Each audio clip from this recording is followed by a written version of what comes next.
हर हर महादेव। श्री शिवाय नमस्तुभ्यम। श्री शिवाय नमस्तुभ्यम। श्री शिवाय नमस्तुभ्यम। श्री शिवाय नमस्तुभ्यम। श्री शिवाय नमस्तुभ्यम। हर हर महादेव। काल हर दुखर दारिधर कष्टर हर हर महादेव। शंभु शंभु शंभु शंभु शंभु हर हर महादेव। काशी काशी काशी शिव काशी मोक्ष नगरी काशी की जय। आप सबों को वंदन करते हुए आज दिनांक 6 जून 2024, आज तिथि गुरुवार, मेरे महादेव जी का ही वार, सत्यनारायण जी का वार। आज सभी महिलाएं वट सावित्री का व्रत रखती हैं और वट सावित्री का पूजन करती। वट सावित्री से सावित्री जी ने अपने पति को यमराज से छुड़ा के लाया था। इसी कारण वट सावित्री वट वृक्ष को वरदान मिला और इसलिए स्त्रियां वट वृक्ष का पूजन करती हैं और वट वृक्ष का पूजन कर अपने पति की लंबी आयु की कामना करती। काल हर दुखर दारिधर कष्टहर हर हर महादेव। मैं यहाँ के स्थान देवता, वास्तु देवता, ग्राम देवता, क्षेत्रपाल देवता, समस्त देवी देवताओं को मनन करता हूँ तथा उनसे प्रार्थना करता हूँ कि आप हम सभी पर अपनी अखंड कृपा बनाए रखें। मैं प्रथम पूज्य देव गणपति गणेश जी महाराज का आह्वान करता हूँ, उनसे प्रार्थना करता हूँ इस कथा स्थल पर पधार कर अपना आसन ग्रहण करें और आवाहित समस्त देवी देवताओं को आने का मार्ग दें। मैं अपने भोलेनाथ मैया पार्वती से अनुरोध करता हूँ कि आप पधार कर गौर बिंदोरा का आसन ग्रहण करें। मैं स्कंद देव कार्तिकेय जी से भी प्रार्थना करता हूँ कि आप भी पधार कर इस कथा का श्रवण कर हमें आशीर्वाद प्रदान करें। यहाँ के स्थान देवता, वास्तु देवता, ग्राम देवता, क्षेत्रपाल देवता, समस्त देवी देवता, हमारी कुल देवी केसर सती माता तथा हमारे श्रोताओं के कुल देवता कुल देवी सभी का आह्वान करता हूँ। प्रार्थना पूर्वक निवेदन करता हूँ कि आप इस कथा स्थल पर पधार कर अपना आसन ग्रहण करें और हमें इस कथा का लाभ प्रदान करें। मैं अपने पितरों को मनन करते हुए तथा अपने श्रोताओं के पितरों का ही मनन करते हुए उनसे भी प्रार्थना करता हूँ कि आप प्रसन्न रहिए और सब पर अपना अखंड कृपा बनाए रखें।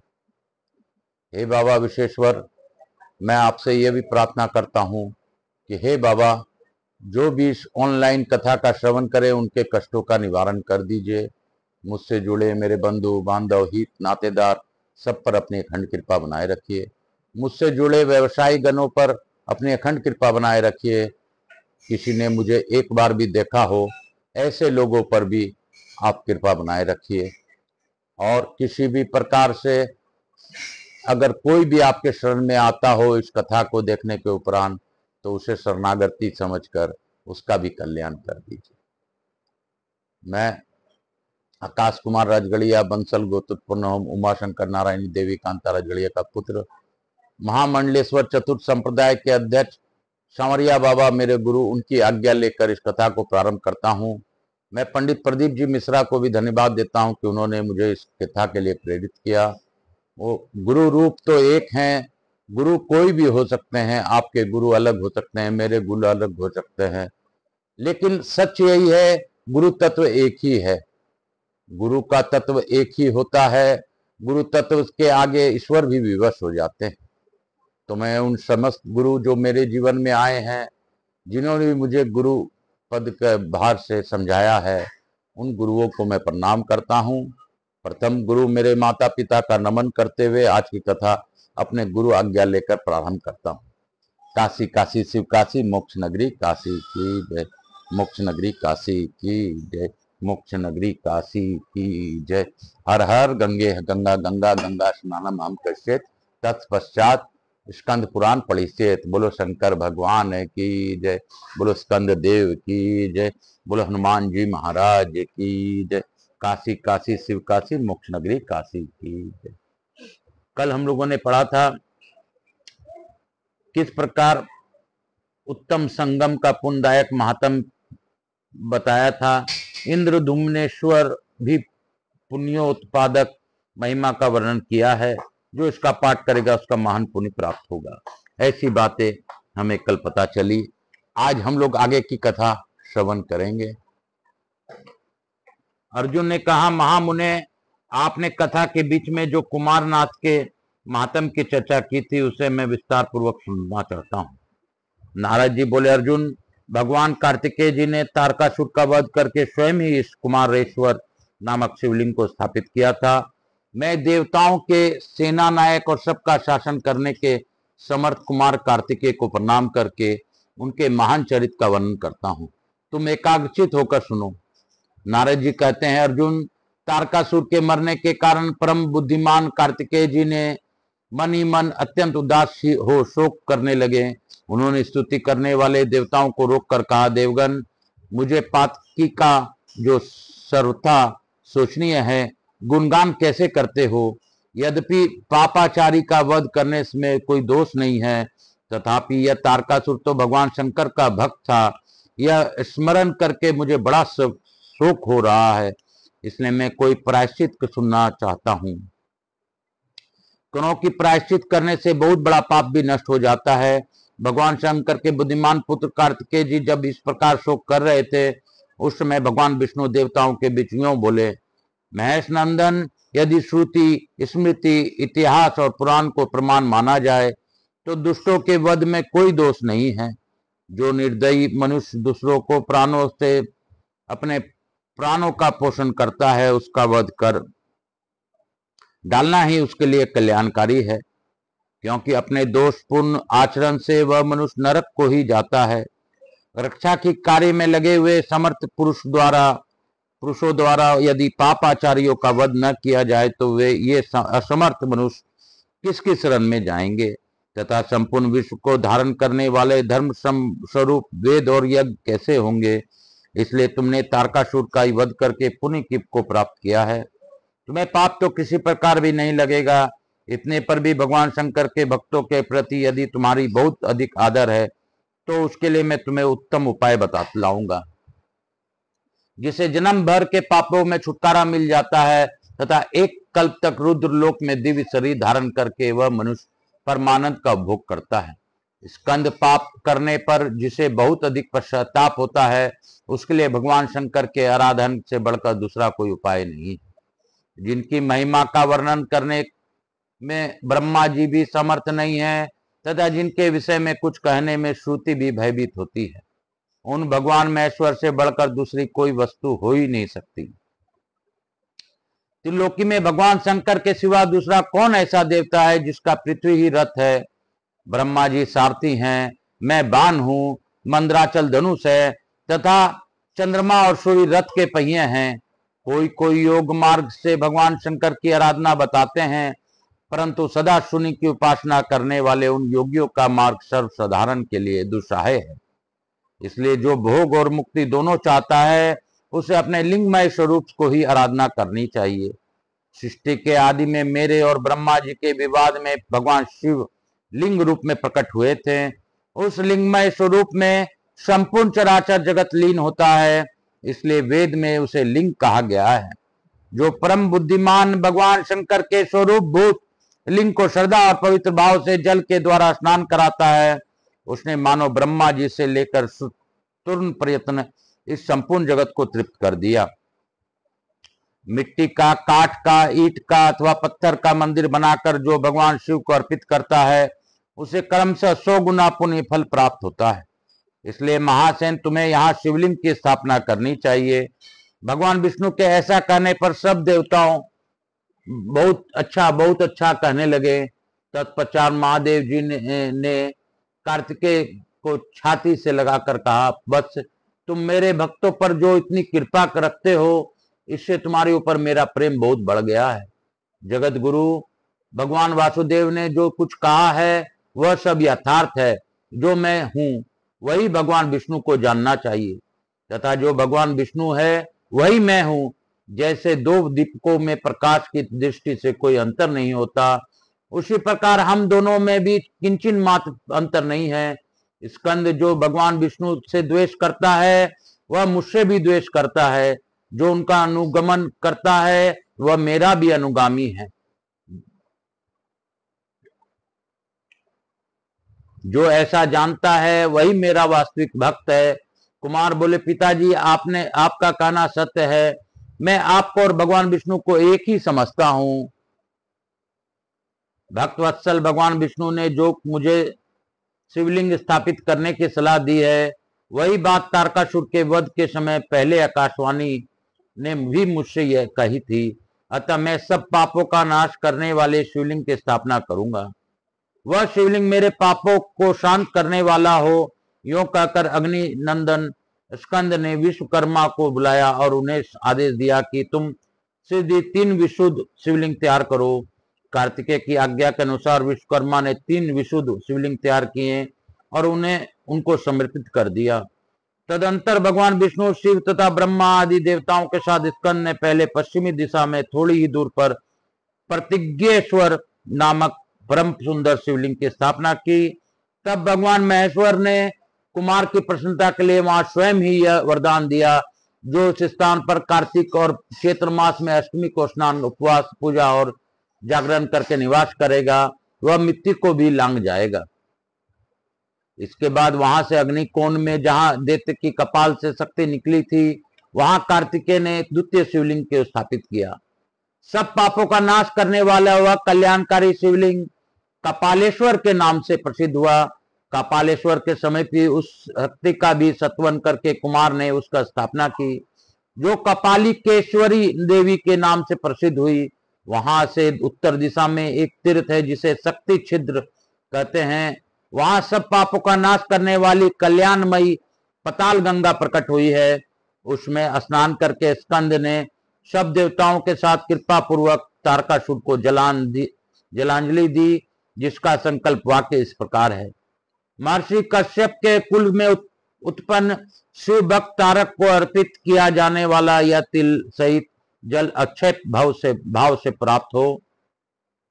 तब भगवान महेश्वर ने प्रसन्न होकर स्कंद को सुनाते हुए कहा, जो मनुष्य चैत्र मास के कृष्ण पक्ष की चतुर्दशी तिथि को यहाँ स्नान और उपवास करेगा, भगवान कपालेश्वर का पूजन करेगा, वह तेजस्वी महात्माओं के वध जनित पातक से मुक्त हो जाएगा। इसी तिथि को यदि सोमवार हो, शिव योग हो और तिल करण हो, तो इन 6 योगों को एकत्र होने पर जो पुरुष शक्ति छिद्रा नामक तीर्थ में स्नान करके रात में रुद्री का जप करेगा, वह शरीर सहित रुद्र लोक में चला जाएगा। भगवान शंकर का यह वचन सुनकर स्कंद बहुत प्रसन्न हुए तथा सब देवता आनंद मग्न हो साधु साधु कहने लगे। तदंतर तीसरे लिंग की स्थापना करने की इच्छा वाले कार्तिकेय जी से ब्रह्मा जी ने उनकी प्रसन्नता के लिए कहा, कुमार, मैं स्वयं एक दूसरे लिंग का निर्माण करता हूँ। यूं कहकर ब्रह्मा जी ने स्वयं सब दोषों से रहित मनोहर शिवलिंग का निर्माण किया। इसी प्रकार सब देवताओं ने भी स्कंद को प्रसन्न करने के लिए वहां एक सुंदर सरोवर तैयार किया और उसमें गंगा आदि समस्त तीर्थों का स्थापना करके उनसे कहा, जब तक यह सरोवर यहाँ रहे तब तक तुम सब तीर्थ इसमें निवास करो। तब स्कंद की प्रसन्नता के लिए इन सब तीर्थों में एवं अस्तु कहकर देवताओं की आज्ञा स्वीकार की। तत्पश्चात स्कंद ने प्रसन्नता पूर्वक उक्त सुंदर सरोवर में स्नान किया और सब तीर्थों के जल से भक्ति पूर्वक उसका शिवलिंग को स्नान कराकर भांति भांति के पुष्पों से सदो जात आदि 5 मंत्रों द्वारा पूजन किया। पूजा के समय साक्षात भगवान महेश्वर स्थावर जंगम प्राणियों के साथ उस शिवलिंग में स्थित हो स्वयं पूजन सामग्री ग्रहण करने थे। भक्ति भाव में डूबे हुए स्कंद ने पूजन करते समय भगवान शंकर से पूछा, भगवान, आपको कौन सा उपहार भेंट करने से क्या क्या फल प्राप्त होता है? भगवान महेश्वर बोले, जो मेरे लिंग को स्थापना करता है और उसके लिए सुंदर मंदिर बनवाता है, वह कल्प भर मेरे लोक में निवास करता है। जो मेरे मंदिर में झाड़ू देता और धूल आदि हटाकर शुद्ध करता है, वह सब रोगों से छूट जाता है। देव मंदिर को चूना आदि से पुतवाने पर मनुष्य का शरीर दृढ़ होता है। पुष्प, दूध आदि कुशा, तिल, जल, अक्षत और सरसों से भगवान शंकर के मस्तक पर अर्घ्य देकर मनुष्य 10,000 वर्षों तक स्वर्ग में निवास करता है। दही और दूध से शिवलिंग के स्नान कराने पर मनुष्य का शरीर निरोग हो जाता है। जल, दही, दूध और घी से स्नान कराने पर क्रमशः 10 गुना फल प्राप्त होता है। उपर्युक्त वस्तुओं से मुझे स्नान कराकर भक्ति पूर्वक गोम, धूम, चूर्ण आदि से द्वारा उपटन लगावे, फिर कपिला गाय के पंचगव्य से और गंगा के जल से मुझे स्नान करावे और विधि पूर्वक मेरा पूजन करे। ऐसा करने वाला पुरुष मेरा परम धाम को प्राप्त होता है। कुश मिश्रित जल की उपेक्षा गंध मिश्रित जल उत्तम है, उससे भी तीर्थ का जल श्रेष्ठ है, तथा अन्य सब तीर्थों के जल की उपेक्षा महिसागर तीर्थ का जल श्रेष्ठ है। तांबे, चांदी और सोने के कलशों में स्नान कराने पर क्रमशः 100 गुना फल होता है। इसी प्रकार चंदन, अगर, केसर तथा कर्पूर अर्पण करने से उत्तरोत्तर अधिक फल की प्राप्ति होती है। इन सब वस्तुओं को मेरे अंग में लगाने से मनुष्य धनवान, सौभाग्यवान तथा सुखी होता है। गूगल का धूप उत्तम माना गया है, उसमें उससे भी श्रेष्ठ अगुरु है। उन सब धूपों के मुझे अर्पण करने से सुख और स्वर्ग को प्राप्ति होती है। दीपदान करने वाला पुरुष कीर्ति तथा उत्तम नेत्र प्राप्त करता है। नैवेद्य अर्पण करने से मनुष्य मिष्ठान भोजी होता है। अखंड बिल पत्र और भांति भांति के पुष्पों से शिवलिंग की पूजा करने पर मनुष्य 1 लाख वर्षों तक स्वर्ग में निवास करता है। भगवान शिव को चंवर भेंट करने से मनुष्य राजा होता है। मेरे मंदिर में गीत, वाद और नृत्य करके शुद्ध चित हुआ मनुष्य मुझको प्राप्त होता है। मेरा पूजा के लिए शंख और घंटा दान करके दाता अवश्य विद्वान होता है। मेरा रथ यात्रा का उत्सव करके मनुष्य चिरकाल के लिए शोकों से मुक्त हो जाता है। मुझे नमस्कार और प्रणाम करके मानव महान कुल में जन्म लेता है। जो मेरे आगे शास्त्र का पाठ कराता है वह ज्ञानी होता है। भक्ति पूर्वक मेरी स्तुति करने पर मनुष्य मन के मोह से मुक्ति पा जाता है। मेरे आगे आरती घुमाने से उपासक पीड़ा जनित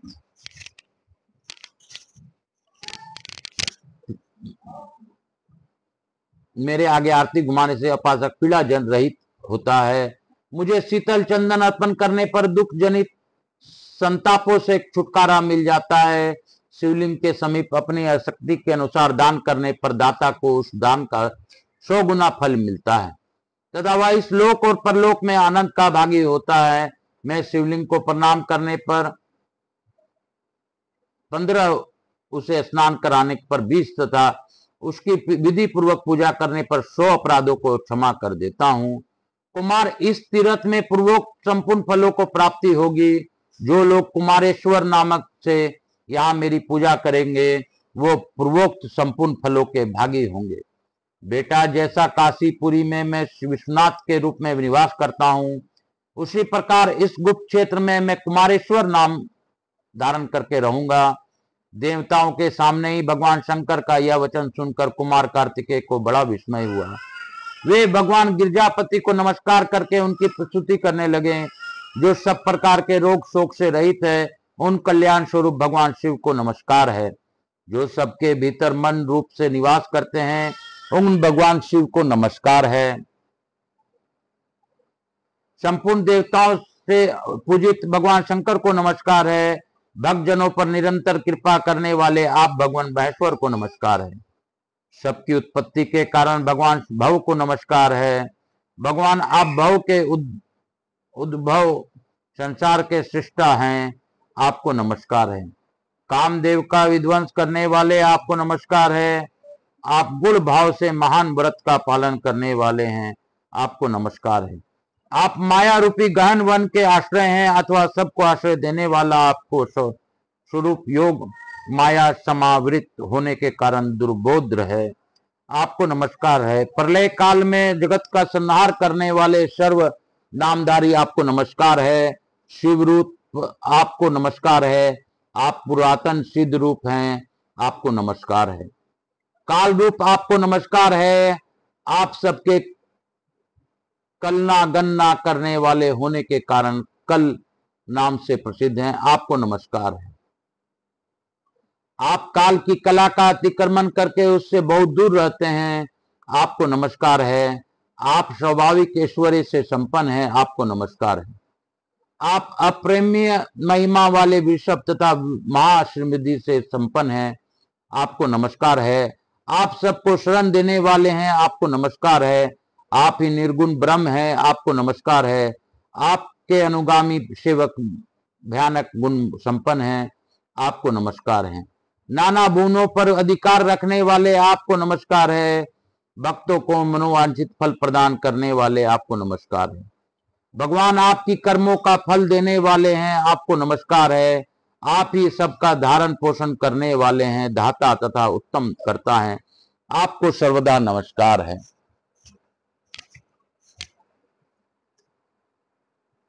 आपके स्वरूप का कोई माप नहीं हो सकता, आपको नमस्कार है। वृष भेंद्र को अपना वाहन बनाने वाले आप भगवान महेश्वर को नमस्कार है। आप सुप्रसिद्ध मौषध रूप हैं, आपको नमस्कार है। समस्त व्याधियों का विनाश करने वाले आपको नमस्कार है। आप चराचर स्वरूप सबको विचार देने वाले कुमारनाथ के नाम से प्रसिद्ध तथा परम कल्याण स्वरूप हैं, आपको नमस्कार है। प्रभु आप मेरे स्वामी हैं, संपूर्ण भूतों के ईश्वर एवं महेश्वर हैं। आप ही समस्त भोगों के अधिपति हैं, वाणी बल और बुद्धि के अधिपति भी आप ही हैं। आप ही क्रोध और मोह पर शासन करने वाले हैं, पर और अपर कारण और कार्य के स्वामी भी आप ही हैं। सबके हृदय गृह में निवास करने वाले परमेश्वर तथा मुक्ति के अधीनेश्वर भी आप ही हैं, आपको नमस्कार है। पार्वती नंदन स्कंद ने सबको वर देने वाला शूलपाणी भगवान उमापति की इस प्रकार स्तुति करके उनके चरणों में मस्तक झुकाया और नमो नमः का उच्चारण किया। इस प्रकार भक्ति भाव से भरे हुए अपने योग्य सत्वन सुनकर शिव जी बहुत संतुष्ट हुए और पुत्र कार्तिकेय का उन्होंने चिरकाल तक अभिनंदन करके कहा, बेटा मेरा भक्त के वध करने पर जो दुख तुम्हें मन से हुआ है उसका विचार तुमको नहीं करना चाहिए।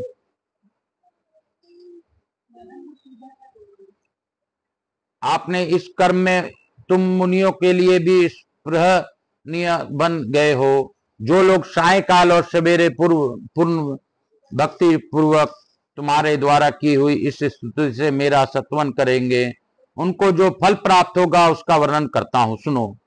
उन्हें कोई रोग नहीं होगा, दरिद्रता भी नहीं होगी तथा प्रियजनों से कभी वियोग भी ना होगा।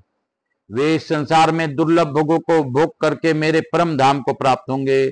इतना ही नहीं, मैं उन्हें और भी परम दुर्लभ वर प्रदान करूंगा। बेटा मैं तुम्हारे भक्ति से बहुत प्रसन्न हूं और तुम्हारे प्रसन्नता के लिए सब कुछ करूंगा। जो मनुष्य वैशाख मास की पूर्णिमा को मही सागर के तट पर मेरी स्तुति करेंगे उनको वह सब दान पूजन अक्षय होगा। जो मानव वैशाख की पूर्णिमा को यहाँ के सरोवर में स्नान करेंगे उन्हें सब तीर्थों के स्नान जनित फल की प्राप्ति होगी। कार्तिकेय जब कभी अनावृष्टि हो, नाना प्रकार के उत्तम कलशों द्वारा विधि पूर्वक गंध युक्त जल से मुझे 1, 3, 5 अथवा 7 रात तक स्नान करावे और मेरे स्वांग में कुमकुम का लेप करे, फिर 2 वस्त्र धारण कराकर लाल कनेर से के पुष्पों से तथा जवा के पुष्पों से और फूलों के मालाओं से मेरा पूजन करे। पूजन के पश्चात उत्तम व्रत का पालन करने वाला तपस्वी ब्राह्मणों को भोजन करावे। मेरी प्रसन्नता के लिए 1 लाख आहुति हवन करे। ग्रह आदि की शांति के लिए भी हवन करे। तदंतर भूमि दान करके गौ के लिए दैनिक ग्रास अथवा 1 दिन के खाने के लिए पर्याप्त चारा दान दे आदि दे। तत्पश्चात मंगलमय शांति पाठ एवं रुद्र का जप करावे। इसी विधान से उत्तम ब्राह्मणों द्वारा अनुष्ठान कराने पर जल सुनी बादल भी इस समय अवश्य वर्षा करते हैं। भांति भांति के धान्यों तथा हरी हरी घासों से वसुधा परिपूर्ण हो जाती है। मनुष्य और पशुओं से में कोई रोग नहीं रह जाता। इस अनुष्ठान के प्रभाव से राजा धर्मपरायण होता है, शत्रु मंडली से वह कभी पीड़ित नहीं होता। जो मनुष्य यहाँ भक्ति युक्त होकर मुझे घृत से स्नान कराता है उसे कन्यादान का फल होता है। जो दूध अथवा पंचामृत से मुझे स्नान कराता है उसे अग्निष्टोम यज्ञ का फल प्राप्त होता है। जो कुमारेश्वर तीर्थ में मृत्यु को प्राप्त होता है वह महाप्रलय काल तक मेरे लोक में निवास करता है।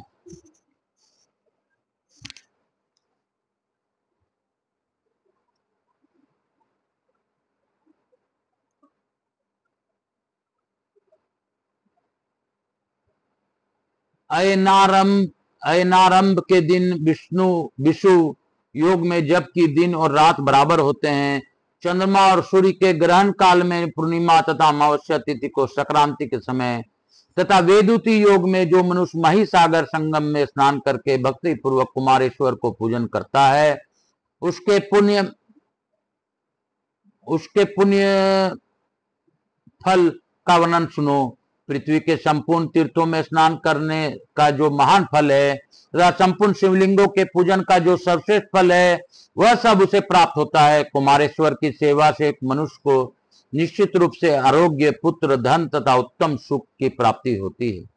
जो तपस्वी इस तीर्थ में ब्रह्मचर्य का पालन करते हुए पवित्रता पूर्वक निवास करता है वह सर्वश्रेष्ठ पशुपत योग का प्राप्त करके मुझ में लीन हो जाता है। बेटा, यहाँ तुम्हारे द्वारा स्थापित किए हुए शिवलिंग को तुम्हारी प्रसन्नता की वृद्धि के लिए मैंने ये वरदान दिए हैं। स्कंद ने कहा, महेश्वर, आपके दिए हुए ये वरदान पाकर मैं कृतकृत्य हो गया। आपको नमस्कार है, नमस्कार है, नमस्कार है। प्रभु, आप कभी इस स्थान का त्याग न करें। देवेश्वर भगवान शिव को से प्रणाम पूर्वक यह प्रार्थना करने के पश्चात स्कंद ने माता पार्वती के चरणों में मस्तक झुकाकर कहा, माँ, मेरा प्रिय करने की अभिलाषा से तुम्हें भी इस स्थान का कोई भी त्याग न करना चाहिए। पार्वती बोली, बेटा, जहां भगवान शंकर विराजमान होते हैं वहां तो मैं स्वभाव से ही निवास करता हूँ। षडानन, यहाँ स्त्रियों द्वारा मेरी आराधना होने पर भी उन्हें सौभाग्य, उत्तम पति तथा अनेक पुत्र प्रदान करूंगी।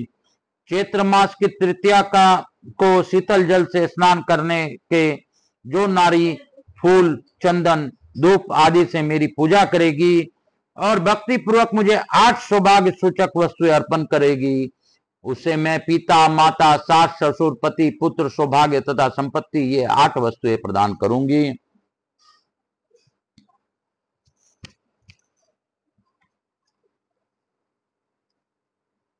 कुमकुम, पुष्प, चंदन, तांबुल, काजल, ईख, लवण और जीरा ये 8 सौभाग्य सूचक वस्तुएं हैं। इन सब वस्तुओं को तराजू के पल्ले पर रखकर उनसे अपने को तोले तथा वह स्त्री अपनी पैर सहित संपूर्ण अंगों के साथ तुल जाए और उन वस्तुओं का मेरे प्रीति के लिए दान कर दे। तत्पश्चात वह बिना नमक का भोजन करे। ऐसा करने वाली स्त्री संसार में कभी विधवा नहीं होती।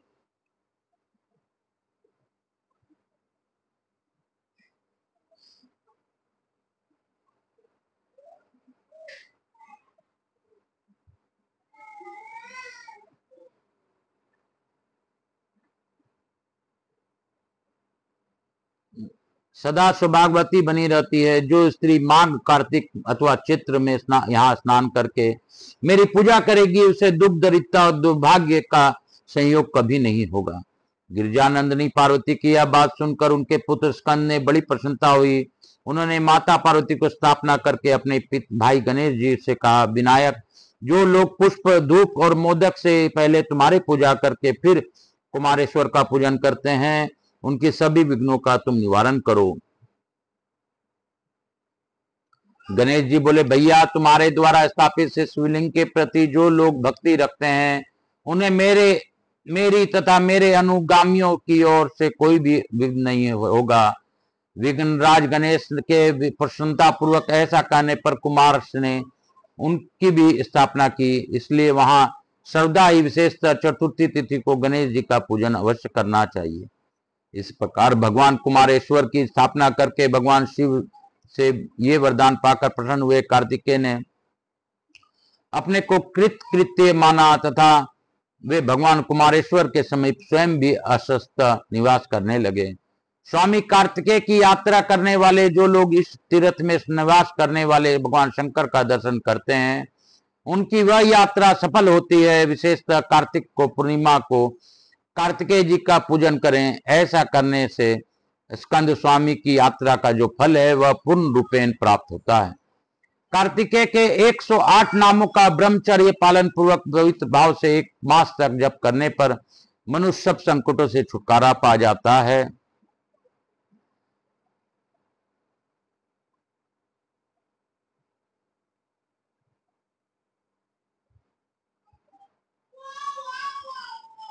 अर्जुन, यह महिसागर संगम तीर्थ ऐसा ही महिमा वाला है। इस प्रकार कुमारेश्वर की संक्षेप में से वर्णन किया गया। जो कुमारेश्वर से के इस महात्म को उनके आगे पाठ करता है तथा जो लोग इस महात्म को सुनते हैं और प्रसन्न होते हैं वे सभी रुद्रलोक में निवास करते हैं। जो श्राद्ध काल में इस लिंग को महात्म्य का पाठ करता है उसका किया हुआ श्राद्ध पितरों को अक्षय तृप्ति प्रदान करने वाला होता है। यदि कोई गर्भवती स्त्री शिवलिंग का महात्म्य सुनावे तो उसके गर्भ से गुणगान पुत्र उत्पन्न होता है, और यदि कन्या हुई तो वह पतिव्रता होती है। यह प्रसंग परम पवित्र, पाप आरक, धर्मानुकूल तथा अतिशय आनंद प्रदान करने वाला है। इसे पढ़ने और सुनने वाले मनुष्यों को यह समस्त मनोवांछित फल प्रदान करने वाला है। बोलो कुमार कार्तिकेय की जय, कुमारेश्वर लिंग की जय, मही सागर संगम की जय, मेरे भोलेनाथ की जय। मैं गुरु आज्ञा लेके आज की कथा को यहीं पे विराम दूंगा और अपने भोलेनाथ से यही प्रार्थना करूंगा, बाबा सबका कल्याण कीजिए, सबको कष्टों को तारण कीजिए। आप ही सबका कष्ट तारण कर सकते हैं। आप ही सृष्टि के रचयिता और आप ही सबको संभालने वाले हैं। बाबा मधु पंखा बंद करना। इस कुल में आप ही जो है सृष्टि, इस सृष्टि में सब प्रकार के रोगों को नाश करते हैं महादेव। सभी को कल्याण कीजिए, सब पर कृपा कीजिए। काल हर, दुख हर, दारिद्र हर, कष्ट हर, हर हर महादेव शंभो शंभो, हर हर महादेव शंभो शंभो, श्री शिवाय नमस्तुभ्यम। हर हर महादेव, हर हर महादेव, घर घर महादेव, श्री शिवाय नमस्तुभ्यम। हर हर महादेव।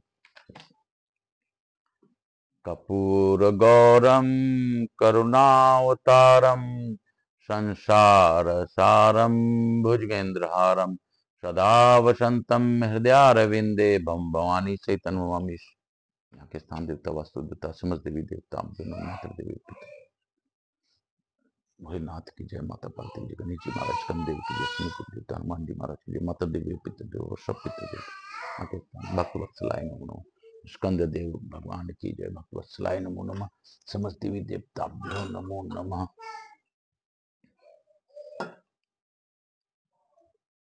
शीतलीकरण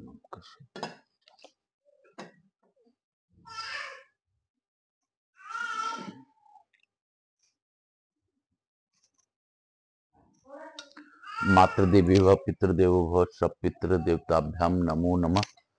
यहाँ के स्थान देवता, वास्तु देवता, समस्त देवी देवताभ्यो नमो नमः, स्कंद देवताभ्यो नमो नमः। मैं प्रथम पूज्य देव गणपति गणेश जी महाराज, लक्ष्मी जी महारानी, रिद्धि सिद्धि जी, शुभ लाभ जी, कुबेर जी महाराज से अनुरोध करता हूं कि हमारे यहाँ निवास कर सब पर अपनी अखंड कृपा बनाए रखें। आवाहित समस्त देवी देवताओं से अनुरोध करता हूं कि आप हम सभी को आशीर्वाद प्रदान कर इस कथा का आनंद प्राप्त कर आपकी उपस्थिति में जिस प्रकार सब शिव कुमारेश्वर लिंग का कुमार कार्तिकेय ने स्थापना की और आपने आशीर्वाद प्रदान किया, हम सबों को उस भाव से हमें भी आशीर्वाद प्रदान करें। मैं अपने भोलेनाथ मैया पार्वती को धन्यवाद देता हूं कि उन्होंने इस कथा का भावपूर्वक गौर बिंदोरा के रूप में श्रवण किया, और जिस प्रकार आप कथा श्रवण कर रहे हैं इसमें कहीं शंका नहीं है कि महादेव आप हमें आशीर्वाद भी दे रहे हैं, और बहुत ही आनंद रूप से आपको मैं महसूस करता हूं कि आप इस कथा को श्रवण करते हैं। हे बाबा, आप जिस प्रकार कथा सुन रहे हैं उसी प्रकार सुनते रहें और सभी लोगों पर अपनी अखंड कृपा बनाए रखें। जो भी इस कथा का श्रवण ऑनलाइन करे उस पर विशेष कृपा बनाए रखिए। आप ही कर सकते हैं, मेरा तो आप जो इच्छा हो वैसा कीजिए। मैं किस प्रकार जूझ रहा हूं वो भी आप जानते हैं। मैं अभी क्या हूं, क्या नहीं हूं, कैसे हूं, सब आपको पता है बाबा।